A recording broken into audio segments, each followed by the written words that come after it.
Kami mengucapkan terima kasih juga kepada Dewan Perwakilan Aceh atau oknum yang pasti di sana memiliki rasa peduli dan iba terhadap kami.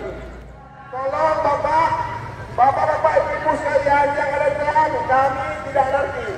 Jangan memaksakan kami anarkis. Tolong hadir. Ya, yang ada dewan jangan hadir. Karena awaknya hidup Pak Ahmad Marzuki. Awaknya buta, awaknya hidup tiba pemimpin Pak Ahmad Marzuki. Karena kalau lain dalam, bumbu yang mentang yang dia bumbu rojo, akan didukung. Maka rakyat Aceh yang di seluruh Aceh, pilih anggota dewan yang Hanas sepakat dengan hati seluruh rakyat. Kuno, berapa? Ya, 1, 2, 3.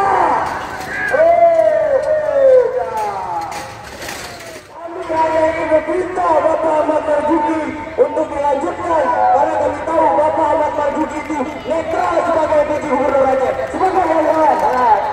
Nah, ya kawan-kawan, kita masuk kawan-kawan. Tolong rapatkan barisannya kawan-kawan. Jangan pecah kawan-kawan. Semangat.